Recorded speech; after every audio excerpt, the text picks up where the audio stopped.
Hello guys, welcome to my vlog. And my vlog for today, i-update ko lang kayo sa garden ng kapatid ko guys. Pero bago yon, ito, i-welcome muna natin si Star. Yung pusa sa bubong is back. Ayan guys. Ayan, pinalaya na siya, wala na siya sa kulungan. Kasi sobrang ingay niya guys eh. Nag-iingay siya ng gusto. Ayan, pinakawala na siya ng amo niya. Nasa bubong na siya ulit. Ayan. Tapos, ito naman si Dayan, katatapos lang kumain. Ayan, tingin sa camera di. Payat siya ngayon guys eh.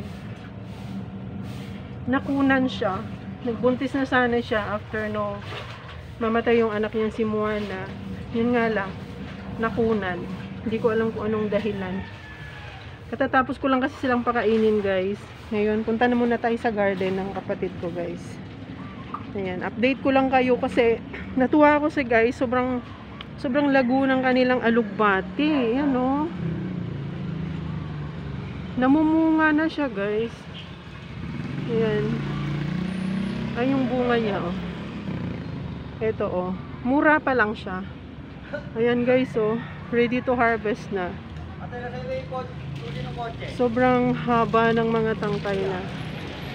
Ayan. Tapos ito yung atis. Pinutol lang kapatid ko kasi sobrang haba na niya guys. Nauuntog na siya dun sa wire sa taas. Ayan, sumibol naman siya ulit. Sana nga pag lumago siya, magbubunga na. Ayan, ang ating update sa atis.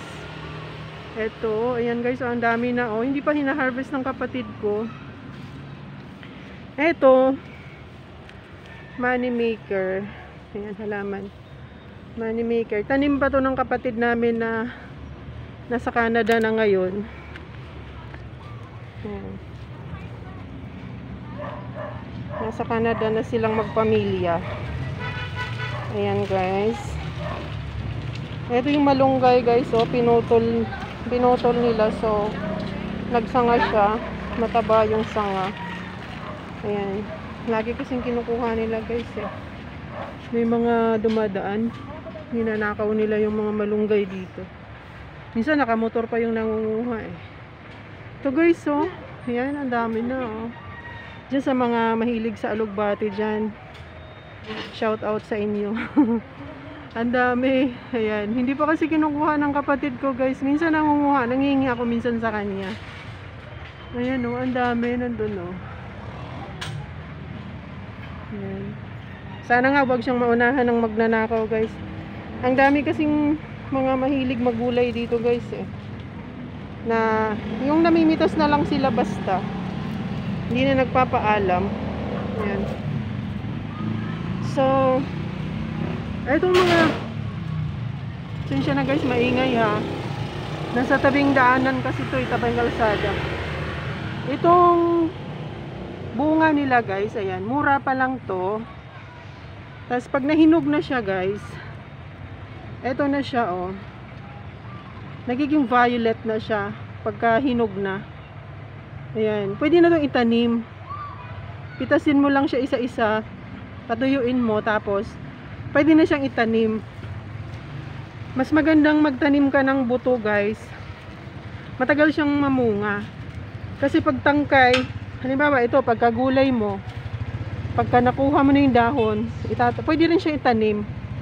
Pero madali siyang gumulang, madali siyang magbunga.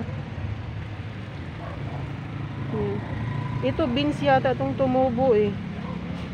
Siguro napasama na lang doon sa, kasi mga pinaggulayan namin, dito din namin nilalagay. Nagiging pataba din sila sa lupa. Kagaya nito guys oh. Yan, mga pinaggulayan.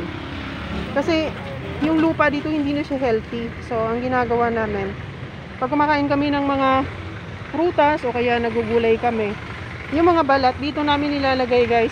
Ginagawang hindi namin sinasama sa basura kasi pampabigat lang yun. At saka ang basura namin dito twice a week lang siya kinokolekta. So pag haluan mo siya ng mga balat ng prutas at saka gulay, nabubulok tapos namamasa. So hindi mo siya pwedeng stay ng matagal. Ito guys, so update ko lang kayo sa kanyang tanlad. Ayan, ang lagu-lago guys. Sana nga huwag itong makita na magnanakaw eh. Kasi ang ginagawa ng magnanakaw dito guys, buong puno na yan, binubunot, binibenta ata sa palengke. Maraming beses na kami dito nakaranas na ang tanglad namin, ang laki-laking puno. Binubunot ng buo guys. Pagising na lang namin, wala na. Yung butas na lang sa lupa ang natira. Nabunot na yung buong puno ng tanlad. Sabi nga namin, siguro sinasako para hindi makita. Ayan guys, so nilagyan ng ng bayaw ko ng kapitan yung kanilang alugbate. Di ba guys, nung kinunan ko to, ang liliit pa lang nila. Ayan guys, oh, para na silang forest. Ayan, ayun, umakyat na oh. Umakyat na sa pader. Ayan, yung mga tangkay, yung pwede na i-harvest. Ayan. Ayan, sa mga hindi nakatikim ng alugbate, na mahilig magulay ng alugbate. Ayan, para sa inyo to guys. Ayan. Ang haba ng tangkay. Mahal din kaya to guys pag bumili ka sa palengke. Konting-konti lang eh. Ano na, 5 piso or 10. Yan. Eto guys, tumubo na yung malunggay ng kapatid ko. Ayun, may dumaan na bird. Tumunog. Ito. Ayan. Halo-halo na sila guys. Malunggay, alugbate. Ang hindi nag-survive, yung kanilang bell peppers. Dito yung bell peppers nila. Ay, ito. Ala. Ayan guys. May bulaklak na nga siya oh. Ayan. Ito may bulaklak na siya. Ito pala. Pinilit niyang makalusot. Pero maraming puno to. Siya na lang yata inatira. Ayan. Sana nga magiging bunga yung kanyang ano eh. Sana matuloy yung bulaklak niya. Magiging bunga. At ito si papaya. Ayan. Si papayang maliit. Ayan. Sana nga mabuhay. Ayan. Pagka ganito guys, nagsipagbunga na yung alugbate. Patapos na yung kanilang paglago. So, pag halimbawang magulang na yung mga sanga nila, hindi na sila nagtatalbos. Ayan, pwede na silang tanggalin. Tapos magre-replant ka. I-harvest mo yung kanyang mga bunga na hinog. Ayun. Tapos yun na yung tatanim mo ulit. Ayun na, parang ganun lang yung cycle nila guys. Ayan. Tapos lipat tayo dun sa tapat guys. Ayan, pasensya na, medyo magalaw ang aking cam ha. Ayan. Nilinis na yung dito sa tapat namin guys eh. Pinaradahan ng kapitbahay namin. Tapos nalulungkot ako. Ayan, may nakaparadang kotse.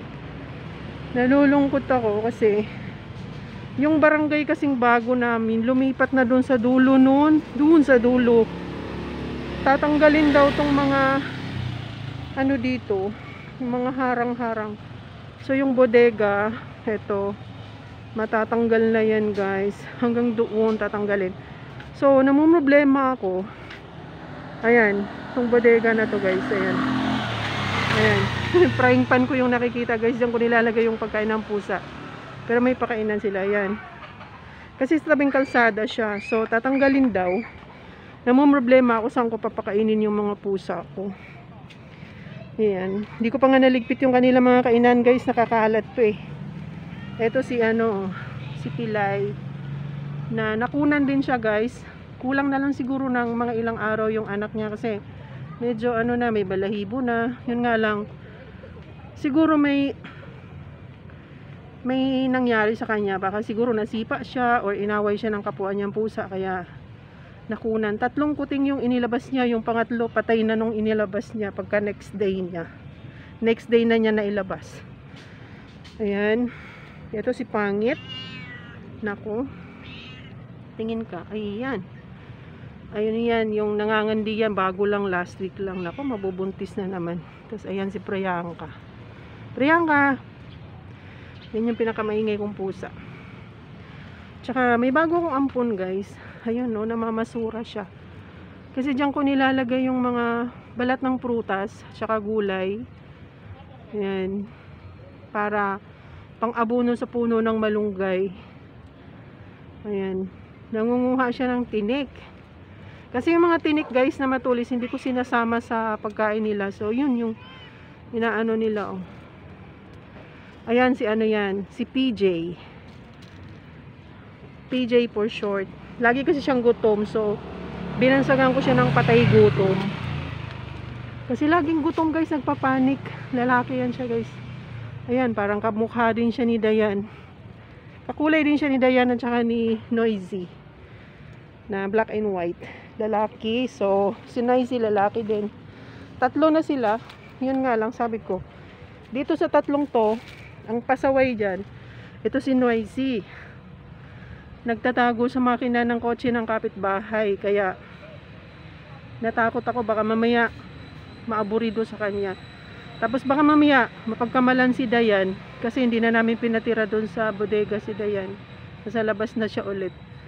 Sabi ko baka mamaya mapagkamalan na si Dayan yung gumawa ng kasalanan, yung pala si Noisy. Ayun. Ang dumi niyan dati ni PJ guys, simula nung dito na siya kumakain sa nagpapakain ako. Ayan, nagiging puti na ulit yung kanyang balahibo na puti. Kaawa. Kasi tinapon sila. Hindi nila malaman kung saan sila kakain. Ayan. Kaya guys, nalulungkot nga ako eh. Sana nga wag ipagbawal na dito kung magpakain kasi wala na akong ibang pwesto na mapagkainan dahil sa apartment kasi kami hindi pwede doon. Hindi pwede pumasok sila doon. Kasi baka maapakan ng neighbors, ganyan. Ayan. Sa pagkain pa nga lang nila, hirap na ako. Tapos what if makagawa sila ng kasalanan? Hindi ko afford magpabakuna or magpa-injection. Ayan si Noisy na makulit. Pumasok sa makina ng kapitbahay na kotse. Hindi ko alam kung si Noisy o si PJ. Kasi si PJ dito na rin siya natutulog ngayon. Tsaka flex ko lang sa inyo tong manok na makulit. Manok ng aming kapitbahay na ako na rin yung nagpapatuka sa kanya. Ito yung manok dati sa isa kong content guys, yung buhay pa si Moana na maliit pa siya nun. Ito guys, napakabad ditong manok na to. Nanunuka siya. Hirap pa kong kuhanin tong pakainan niya. Ito. Pag nasa loob to, hirap pa kong kuhanin. Tinutuka niya yung kamay ko. Kaya mayroon akong stick. Tinatakot ko siya ng stick. Kasi pag hindi ko siya takutin, sasalpukin yung kamay ko. Pati yung mga pusa guys. Dati dito sila sa loob. Namamahinga dyan sa pakanting lote na yan, sa mga damuhan. Ngayon hindi makapasok ang mga pusa dahil sinasalpok niya. Tinutuka niya tapos pinapalo niya. Nasabi ko, minsan naawa din ako kasi may sakit to siya guys. Bigla lang to nangingisay tapos natitihaya siya. Na napagkamalan ko nga minsan na kala ko namatay na kasi nakatihaya, nakataas yung dalawang paa. Yung pala sakit niya talaga yun. Parang pag inaatake siya, nangingisay. Yan. Tapos pagka okay na siya, hirap na siya makabangon. Kasi syempre nakataas yung dalawa niyang paa eh. Yung likod niya yung nasa lupa. Tapos pag nakabangon, diretso ng takbo, hingi na agad ng patuka. Bigas nga lang pinapatuka ako sa kanya eh. Kasi wala akong pambiling pangpakain talaga ng manok dahil binibili ko ng cat food, bumibili ako ng tinapa, bumibili pa ako ng bigas nila na sasaingin ko. Kasi hindi pwedeng salo sa amin dahil ang dami nila. Ayan o, ang yabang-yabang.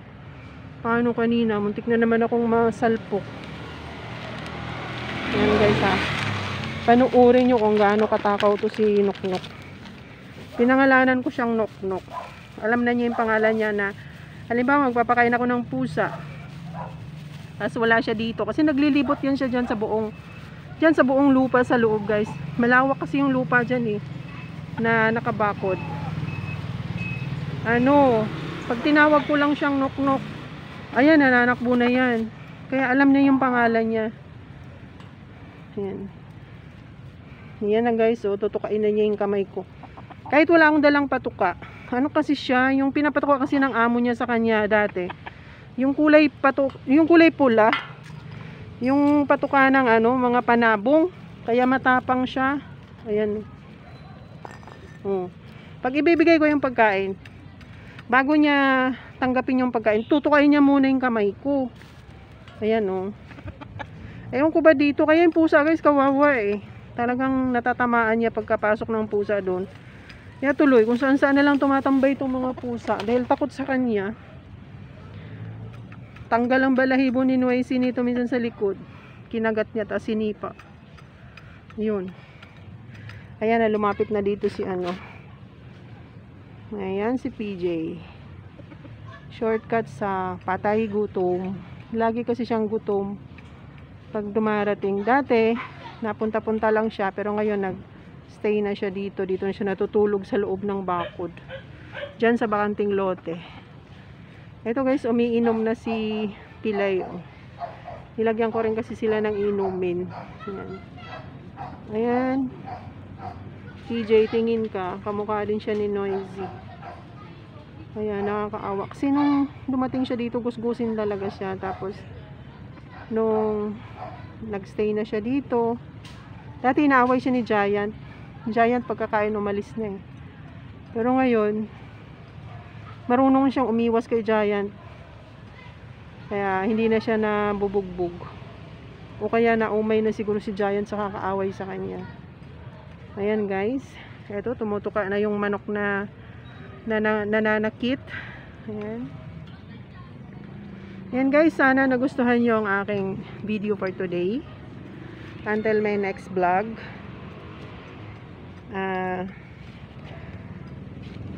Mega love shout out to all my channel members. College Joyce channel, Osako Raika Japan TV, Kim Carigo Vlogs, and Kuni Hubay. Ayan guys, pakiconnect nyo na lang. Pakiconnect na lang sa kanila kung hindi pa kayo connected sa kanila. Ayan, and mega love shout out to all my YouTube families. Mega love shout out kay Mama, kay Mary Ann Culivilla, kila Semi and Angie sa Canada. Yan, thank you so much. Support niyo guys sa lahat-lahat ng aking mga pamilya. Ayan, thank you so much. Aking mga kapatid, pamangkin, lahat-lahat.